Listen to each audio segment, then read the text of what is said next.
Utah Puck Report. I'm your host, Jay Stevens, jumping through some hurdles here. Back in the studio. Glad to be back. Being back in the studio means we're getting close to the season starting, which is going to be exciting for everybody. First off, I want to thank our sponsors, Larry H. Miller Toyota in Murray. If you're looking for a new car, go there. If you're looking for a used car, go there. Call Jeff. Tell him we sent you, and he'll hook you up with some kind of a hockey deal. I don't know if that's true or not, but he'll take good care of you, because when you buy a car from Larry H. Miller Toyota, you're like family. Back in the studio with my longtime friend and other goalie. And in fact, I'm going to attach to this. I'm going to attach the picture of me and you when I was e-bugging and we were stretching that somebody took. I thought it was a cool picture. That's a good one. Garrett Metcalf. Garrett, we've got some things to catch up on. You've had some real life changes, and let's start. I don't think I've had you on. Have we had you on since you had your injury and had to retire? No, I don't think so. So talk us through that a little bit. Make sure you're close enough to the mic, and just talk us through what happened and like when you realized that you were going to have to step away from playing. Yeah, so just kind of the injury. I don't want to get too into detail, but obviously 2 years ago was the last year. The one game I played just, wasn't feeling right, so went and saw the doctor, and that was kind of the route that we ultimately went down. That was pretty much the only option, and unfortunately led to me not being able to play hockey anymore. I've been in the game for so long, it was really hard to get away from it. And so I felt like the next best thing for me was coaching, and I was fortunate enough when I was with the Grizzlies, it was a smooth transition, and Ryan let me hang around and go on the bench for home games and, kind of mentor those young goalies that we had. And I just really enjoyed it and loved it, so I just found a way to continue to do that. Yeah, it's tough because you mentioned something on the way up here that you'd been, chasing the game and been a part of the game your entire life. And then all of a sudden that part of your identity as a player, that is your identity. When people ask you, like when you first meet people know I'm a firefighter. That's my identity. And like if you're a hockey player, that's your identity. And then you have to shift to being something else. Was there some kind of animosity, or like what's that feeling? I don't even know how to phrase it, but like that feeling of being a coach, because you've coached the whole time, right? Every hockey player has to coach during the summer to make a little extra cash. But knowing that, all right, I'm not going to lace them up anymore. What was that like emotionally? Yeah, it was weird, and it's funny because I think that, as a mentor now, and even when I was playing, that's one thing that I always tell my kids is like, you can't have your identity be tied up in hockey. And I associate that with goalies, and like whether you win or lose, like that's not a reflection of who you are as a person or whether you make a team or don't make a team. Like I think inevitably athletes get wrapped up in their sport, and that's who they think that's who they are, and that's where their value is created. But I think you have to take a step back and realize that my value and who I am is not in the position that I play or the sport that I play. And I think you see that a lot with people that have faith, big faith, like they put a lot of trust in God. I'm not saying that I do or that you need to, but I feel like oftentimes they do a very good job of disassociating the athletic part and then who they actually are as a person. So that's one thing that I try to pride myself on, but regardless of how prepared you think you are for when your career comes to an end, emotionally it's very hard. You do go through that who am I, because you've spent so much time going to the rink, spending time with your teammates, working on your craft, and now it's kind of like, what am I going to do with myself? Yeah. So it's kind of crazy because one of the first couple of years that I was doing the podcast here, I think it was like 7 or 8 years ago, we had another guy doing a podcast here, a guy named Scott Mitchell, like legendary quarterback, NFL quarterback, Utah Hall of Fame, and I was with him when we did the University of Utah Hall of Fame for him, and we took a bunch of his helmets there, and we had some Chick-fil-A, and we're sitting around talking. Everybody else left, and I'm just sitting there like cleaning up. Like he's got 10 helmets, NFL, World League, all that stuff, and I'm sitting there talking to him, and he's just looking at it, and he looks at me and he goes, "You never know when it's going to be over." He's like, "I was a starting quarterback in the NFL, making tons of money, and the next year I couldn't get a contract as a backup. I couldn't get on the practice squad. And he's like, people stop calling you back. And he's like, you just never know when it's going to be over. And it's, I don't know, even just me playing, like I never anticipated just not being a hockey player all of a sudden. And I guess I always was, but I was even looking like when the high schools here, they have senior night. Like you have that, that's going to be it, right? But we didn't have that when I was growing up. We didn't have senior night. We didn't do that at Weber State. We didn't do that at the programs that I was in. We didn't do it. Just all of a sudden, I had a job at the fire department, and I had to be a grown-up, and I was having kids, and I was like, oh, it never really occurred to me. I didn't have that time, that all of a sudden transition. I just kind of grew out of it, I guess. Yeah. But having it be abrupt, and that's your advice to everybody, is just like, you're more valuable than just being a player.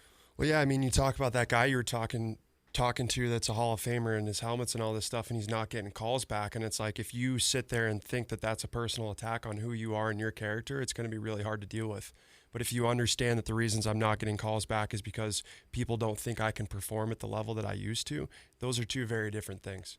Because I think one hurts a lot more than the other. If you think that it's attack on who you are and your character and who you are as a person versus like, they just don't think I have the skills to be the athlete that I was anymore. And if you're growing out of that, I feel like that's an easier pill to swallow than a personal attack on who I actually am. Yeah, for sure. So you have the opportunity to coach with the Grizzlies, and that leads into your next opportunity, which is going back to coach for your old college. Yep. What was that like? Well, it was interesting because I spent the summer rehabbing in Reno with my girlfriend, and then just same thing, kind of figuring out what to do, looking at different jobs online, and I felt like for me, staying in hockey was the best. I actually had verbally committed to coach a AA team in Tahoe, Lake Tahoe Academy. Oh, wow. And then shortly after, got a phone call from my old coaches at Long Island, and it was just like, I can't turn this down. They talked about their strength and schedule, and I knew that if I went to Long Island, I would never sit there and think, what if I went to Tahoe? But I knew if I accepted that job in Tahoe, I'd always think, what if I went to Long Island? Yeah. So I knew that that's what I had to do, and that's what I did. We talked about walking in here, best season in program history. We had 20 wins. We never had more than, I think I was the only goalie that had above a 900 save percentage in the program's history, and I was there the first year that had played more than X amount of games. We had 3 that had over a 900, so 1 nominated for the Mike Richter Award. So Oh, wow. from that standpoint, it was really good. I had a really fun year hockey-wise, but we talk about chasing the dream, being away from my girlfriend for 3.5 years. My family's on this side of the country. It just, at what point, what are you chasing? Yeah. It's tough, and it's tough to realize that. And then the next opportunity I wanted to talk to you about is, the Utah Mammoth give you a call. Yeah. How did that come about? What was that like? I wish I knew how they got my contact. I think I had that email for maybe a month, and Kristen Bonus reached out to me, just sent me an email. And I remember thinking it was right around when, I'm going to forget his name, the NHL coach came to town and was giving that talk. Why can't I think of his name?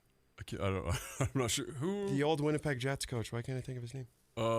Is it Kristen's dad? Is it Rick Bonus? Rick Bonus? Yeah, Kristen's dad. Yeah, Seattle, okay. Yeah, so now it's Seattle. But Rick Bonus was coming to town. So I got an email about that, like coming to hear him talk. Oh, okay. And then like the same day I got an email about the Mammoth camp, and I didn't know what it was. Like maybe it was like all the coaches in Utah get invited to come and watch the camp, and what a cool opportunity that would be.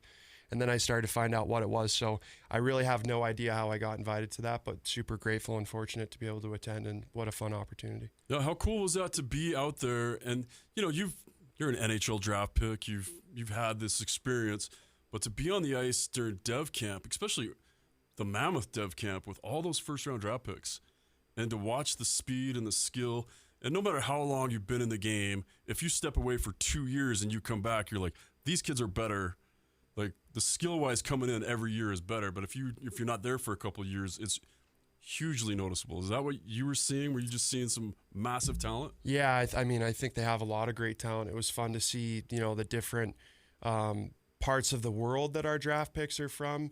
It's cool seeing like Tidge Agenla. Obviously, we grew up watching his dad in the NHL, and just some of the habits, I think, is the biggest thing that I noticed that separated some of those higher-end draft picks from, say, the lower-end ones were the college invitees. Not that they weren't good, but just the daily habits and the way that they prepared and what they did on the ice. I thought that there was a huge difference. It's interesting because I never really noticed like what you're talking about, the daily habits, until I started getting like as an equipment rep and hanging around the Parisis. And they're not just hockey players. They don't just go to the ice and play and then go off and do whatever. It's like they wake up, it's all about nutrition, it's all about working out, it's all about like it's their life. Yeah. And that's what really kind of, and they're around a bunch of other guys that are going to get drafted too, but the other guys are out maybe going out and having an adult beverage, and these guys are like, no, too many calories, like I'm sticking to this, and this is what it's going to make it. And you see, does that start younger now? I think so. I mean, you talk about way back in the day, they're drinking 8-10 beers after a game, and then they're playing the next night. And I don't think that happens quite as often. There's some guys that do definitely like their pops, but yeah, the preparation is definitely a lot different now than it used to be. You hear on like the Spit and Chicklets podcast, they talk about how the game is way different. The kids are way different. Like a lot of them aren't playing other sports anymore. They're all one sport focused, and they're training so much. Which I think is kind of a deficit in my opinion. I still agree with that multi-sport thing for as long as you possibly can. Yeah, that's the thing. And I always was an ambassador for my son, at least, like play multiple sports. And he was getting forced by coaches like, hey, you have to play just this with us. You can't be a soccer player and a hockey player. And I remember one of the coaches going, hey, you're a hockey guy. Talk to your kid. And I'm like, look, he's 13. Like, he might want to be a pirate next week or, or like a ninja. Who knows? He's into Jedi.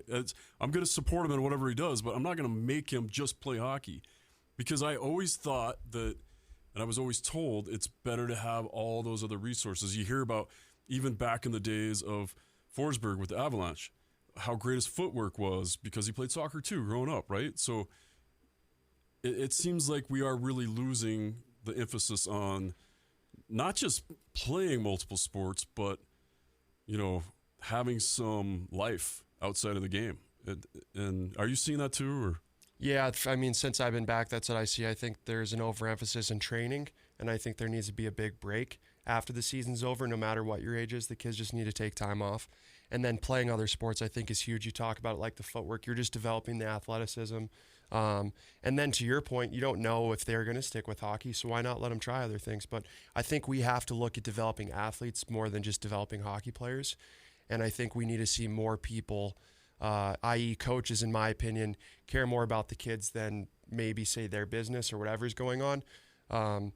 Because sure, you can start training the day after the season starts, but is that really beneficial for the kids? In my opinion, it's not.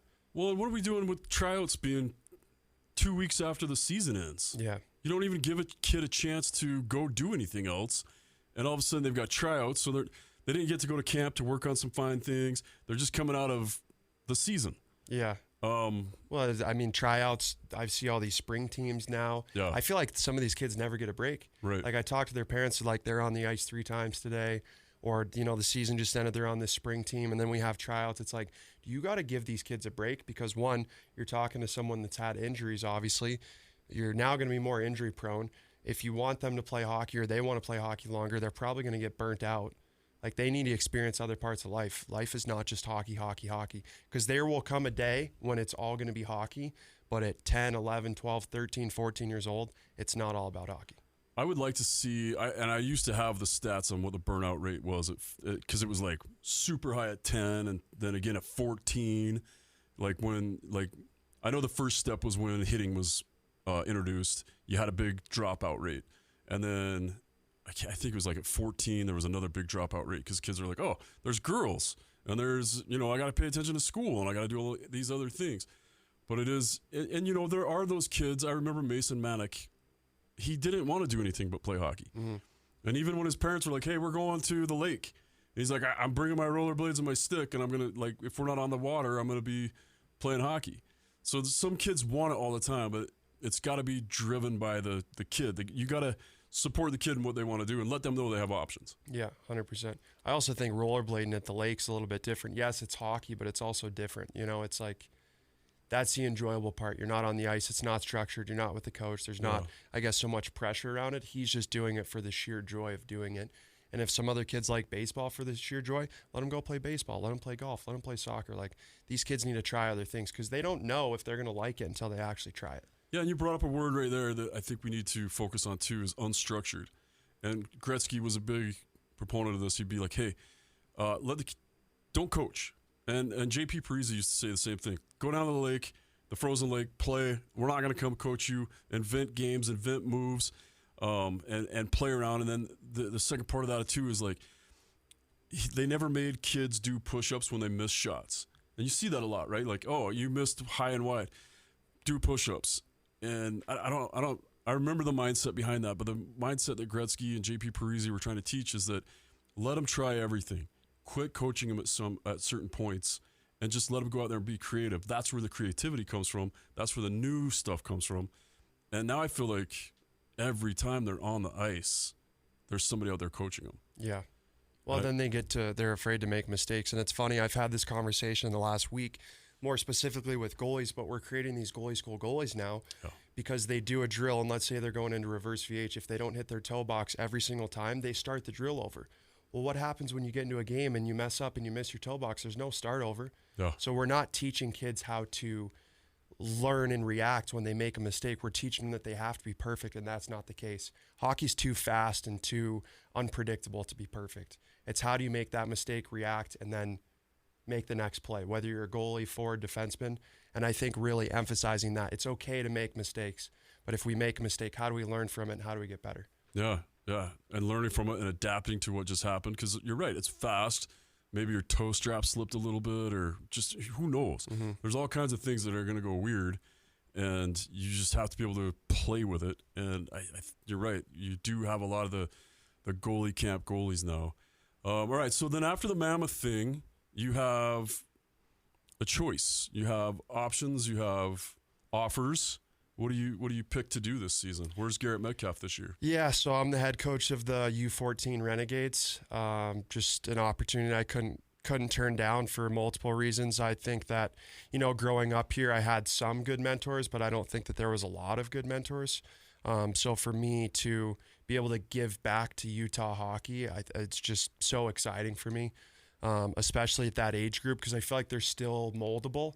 Especially on the bigger side is like the mental aspect. And I've talked to you before. I think the biggest, jump I ever had in my career is when I played for the Colorado Rampage. Like, I feel like I owe everything to Andrew Sherman and Pat Bingham and John Ang, who was our strength coach, just because of the mindset that they developed within me, just really growth mindset, taking the positives out of every negative or positive situation. Again, how can you learn from that? How can you be better?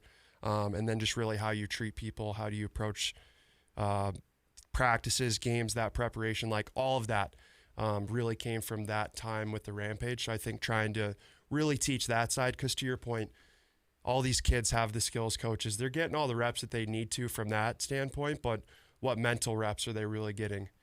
How are they learning to deal with adversity or frustrations and not let it hinder their ability to be better for it the next shift? Do you remember a time where it just clicked with you, with one of those coaches said, like, hey, do the, and I bring it up all the time with you, like, because I was pretty strict in my camp I told all my coaches, make sure that the players are having fun. Mm-hmm. Like, the last thing I wanted to do was take somebody's passion from the game. And I remember the one time Jordan Parise said to you, hey, either either be here or quit. Like, you're wasting your dad's money. Yeah. And I'm not a fan of talking to kids like that. I think maybe at some point you have to say that to them. I don't know. I can't ever see a point. But is there a time where a coach said something to you where you're like, yeah, I do need to be – was it one time or was it just leading by example? I was leading by example, but it was one time. But it's funny because you said that exact thing. When did it click? Yeah. And I noticed that with coaching is like I could tell you and I could tell Tegan the same thing at the same time. It may take you a day and it may take him 2 weeks. So you don't really know when that's going to click. But the biggest thing was trusting the process with Andrew Sherman. I wasn't playing a lot. I felt like I was working really hard in practice. I was trying to be a good teammate. And my dad always said, like, games are kind of like candy. And so that's what I said. I was like, I feel like I'm working really hard, but I'm not really getting any candy. And he said, you need to trust the process, focus on being the hardest working guy on the team, do extra, be a great teammate. And when he first told me to trust the process, I was like screw the process. Like, I want the results right now. I don't want to trust the process. I want to play now. Because you thought that was a process. I'm working hard. Yeah, I want to play now. That's fun. That's your dad's big saying too, is trust the process. And we got that from Coach Sherman. That was on the back of my helmet, trust the process. Because I felt like when I really bought into that and I lived my daily life in the process versus being so consumed with the results or the outcome, life was way better. It was way stressful. I knew what I was focused on that day. But it was probably, a good month or two before I really bought into that. And I took pride in that. Like, by the end of the year, even the coaches and all the players, my nickname was Coach G, because I was just one of the most supportive guys on the bench. I only played like 10 games that year, was doing extra workouts, trying to be on the ice extra when we had it. And then that next year, I played 10 games and then ended up playing in the USHL. And everyone's kind of like, what happened? And it was like, I just put in so much work and trusted in that process that eventually I got rewarded for it. I never knew when that reward was ever going to come. Or if. Yeah, exactly. You don't know if or when. But I think the biggest thing is, like, when you trust in that process, the most important thing is who you become in that process versus any outcome that you'll ever have. Like, I never played in the NHL. Obviously, I wish that I did. But regardless if I played in the NHL, in the Coast, in the SP, whatever, who I've become in this process is far more important than any destination I would have ever reached. It's funny because, I do a lot of leadership training through the fire department, and then I do a lot extra on my own. And it's not Jocko, but there was one of the leaders was like, hey, fake it, realize that you have things you need to fix in yourself, and fake it for the first week, the first month. But if you keep doing it, if you keep the mindset of, I'm going to be that guy, I'm going to trust the process, I'm going to be that guy, whether you believed in it or not at the beginning, you're going to start seeing people's attitudes towards you change, and it's going to change you. It's going to make you be what you wanted to be. And I think it's hard to tell kids that. And I think it's hard for kids to understand that, you got to trust the process, because especially if they're going home, their dad's like, hey, you didn't play this week. How come you're not in the games? There's a balance there, right? And that's where I'm trying to gear all these questions leading up into your next thing that you've got going on. Mm-hmm. But where do you tell a kid, especially if he's going home and his dad's saying, hey, we're not seeing you play games. You're sitting at the bench and we're paying money for you to be there, or you're in the stands. How do you keep that kid going? Yeah, I think it's hard, especially at the age level that I'm coaching. That's why I believe in development. They all need to play. Everyone's not going to be on the power play and whatever else. But at this age, they need to play. At my age, when I'm 16, it's really more, I believe in my coaches. And again, once I believe that if I commit to doing this, I'm going to be far better off than where I was at the beginning. And it's funny, I had this conversation with my college team last year, and I saw an interview the other day with Scotty Scheffler, and he talks about the same thing. But the way that my analogy for it was like, when you go on a hike, a lot of times you're climbing up that mountain, and you're asking people coming down, am I about halfway? How close am I? How far am I? And you're so worried about getting to the top versus just being in the moment, taking the hike. Whenever you get there, you get there. And then the worst part is you have this expectation of what the top is going to look like. You get up there, it's completely different than what you ever imagined it. You sit there for maybe 5 minutes, and then you start to climb down. So the top is the results, and the climb up and the climb down is the process. So why would you be so consumed with the 5 minutes that you're going to get to enjoy this thing that you just work so hard for, instead of enjoying the work that you do and the time that you spend in doing that? Because you're spending far more time in that process, the climb up and the climb down, than you are at the destination. And I think Scotty Scheffler talked about that a lot. He's like, you work so hard your whole life and years, and then you win this tournament and this trophy, and it's like you get to enjoy it for an hour maybe, and then it's gone. Like, it's that destination or that mindset, it's very fleeting. It doesn't last very long. The process lasts forever. That's one of the things I've been talking about on this show more and more and it's not just the process of making it to the next team or making the NHL. For me, it's the process of developing, like you said, developing athletes. I think we're developing people. And I think that's the missed focus of sports, is developing people and developing young athletes to be high functioning. And I just heard this analogy somewhere else where a youth leader in a black community was talking about basketball players. Or no, I think it was NFL. And he's like, hey, the white community teaches their kids to take wins, take losses, learn from it, and then get into whatever it is, get into college and move on. And they're just teaching their kids, hey, NFL or bust, basically. And then you have broken individuals at the end of it if they don't make the NFL. And to me, that encapsulates the whole thing, is that for all of us, we need to be teaching, first off, we need to support our kids. And I really hope the days of parents sitting over the boards and yelling at the kids or on the soccer field or whatever, just yelling at refs, I hope those days are gone. Although it seems like if you have TikTok, it's getting worse and worse. Moms jumping on the ice and, the fights in the stands and stuff. But you develop these kids and you teach them how to push themselves, how to set and attain goals, how to deal with setbacks and losses and injuries and adversity, and how to work within a team, even if you don't like everybody on the team, even if it's not your same community, but how to embrace that team and try to bring everybody to the same level and to learn from them as well and to jump to their level. And then to how to work for a coach that maybe you don't even like, or that maybe he's not your style or not your friend or whatever, but you teach them that. So then later when they go into the workforce, they're successful because they adapt and overcome immediately. And they're able to work for bosses they don't like, and they're able to work in an environment with people that they don't see eye to eye with. And I think that's one of the main things that as you get older and you progress out of sports, you're like, this is the part where I really should have focused. I don't know. And that leads me into what you're talking about next. And I just saw that you launched this, and I wanted to talk to you about it and how it's going to work and how we can get kids involved with your new process. And what else do you have going on now? Yeah, so obviously doing my lessons. I've had my camps for a little bit now, so continuing to do that. Just kind of a rebranding. The mentorship, I think, is what you're kind of alluding to. So it's just really via Zoom, and it's either you're local or you're not. Like I have kids that I work with that go and play juniors, and it's kind of just a service that I'm there for you. We do video review if they don't have a good goalie coach or a goalie coach. I shouldn't say a good goalie coach. Don't have a goalie coach. They may be struggling mentally. Hey, what do you think about this? Like really I'm just there to help them with whatever they need help with, really.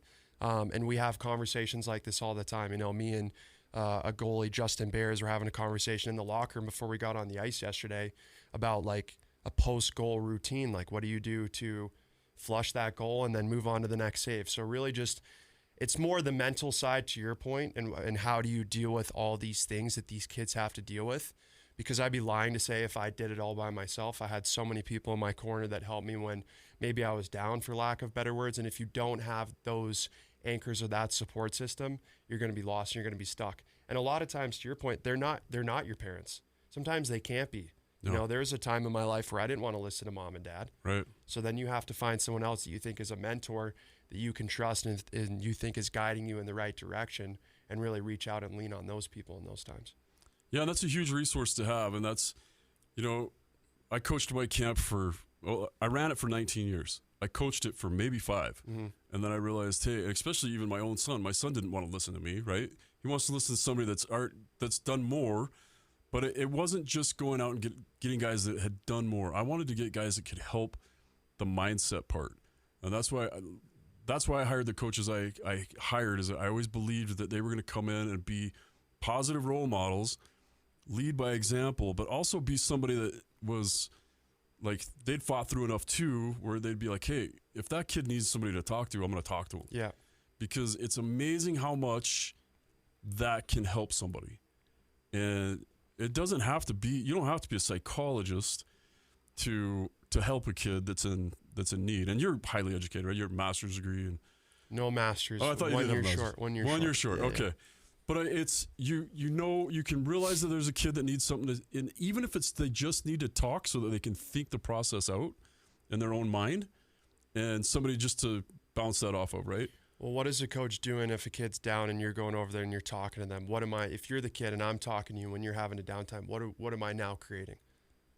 I don't know. You tell me. Trust. Okay. Yeah. So the first thing that you need to do before you start coaching anybody, whether it's a goalie or it's a team or anyone, you have to develop that trust factor. Because who's Tegan going to talk to more? You, his dad, who he trusts and knows has his best interest at heart, or some stranger on the street? So Right. before you can start coaching anyone, you have to build that trust and show that you genuinely care about them as a person first before a hockey player. Because if you just show that you care about their skills and their hockey, that's not going to last very long. But a lot of coaches didn't realize that. I think For a lot of coaches still don't realize that. Yeah, for a long time, it hasn't been, and like what you're talking about with development at U14s. Hey, I'm coaching U14s. They're all going to play. A lot of coaches are like, hey, I'm coaching U14s. We got to win.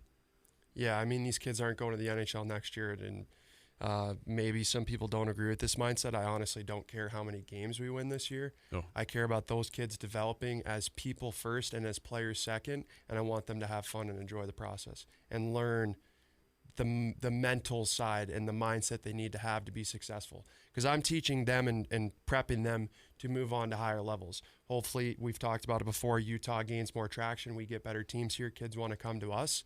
But if it doesn't happen and they have to go play somewhere else, I want them to have the opportunities that I had in my life. Whether they play for the Renegades or the Grizzlies or Ogden, I don't care where they play. I just really want to support the kids in Utah as best as I can. Yeah, that's awesome. So how do they get a hold of you?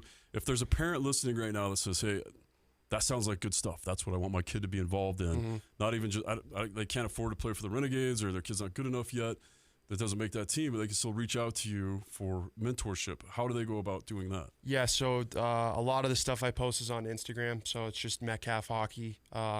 It's in my bio if you follow me on Instagram, just Garrett Metcalf. Search it up at either of those two, and then send me a DM. We can get connected through email or through phone, and however I can support you or your kids, please let me know. All right. That's awesome. There's so much progress being made here, and I guess I do need to talk to you. What are your thoughts on, we're talking about all the progress, but what are your thoughts on the Grizzlies moving? Yeah, I mean, it's crazy. Do you hear all these different stories? Is Utah going to bring the AHL? Like, what's going to happen? Everyone thinks they have a crystal ball, but, I mean, it's the same thing in the process we talk about. Nobody knows when something's going to happen until it happens, but if it's true that they are moving, which I think it is true, I'm just grateful that I had the opportunity to come back and play for them before they were gone, to be honest with you.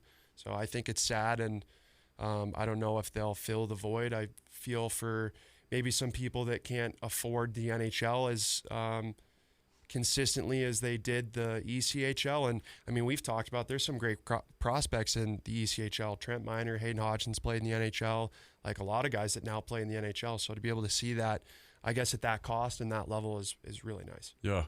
Well, and I know the Utah Mammoth had a deal set up. They were gonna put I think it was 5 players and a goalie there. So Anson Thornton was probably going to end up in Utah this year. And now I don't know that that's going to happen. I know that they're still going to put players there, but I know they're not going to invest as much because they're going to have to find something else to fill the void in the meantime where they're going to put their ECHL level players. Yeah, I'll be interested to see where they go because they were with Allen last year technically, right? Yeah. Well, again, thank you for all that you're doing. I'm excited about all the changes and all the developments that are coming to Utah. I'm excited that you're back in Utah. I just can't see you staying in the youth organizations for that long. I think that you've done too much and gone too far and coached at too high of a level. I hope that people appreciate that this is the opportunity to strike, that you're here as a coach and that your camps are here. Because I have a feeling, especially with the NHL being here, that your name's already in their system, clearly. They're randomly sending you emails and inviting you to stuff. So hopefully that's a sign of good things to come for you. Yeah, just trust the process, be where my feet are, and that's coaching the U14 team and just doing my lessons. So whatever life has in store for me, I look forward to it, but just enjoying the moment. So, well, good luck to you, and come back.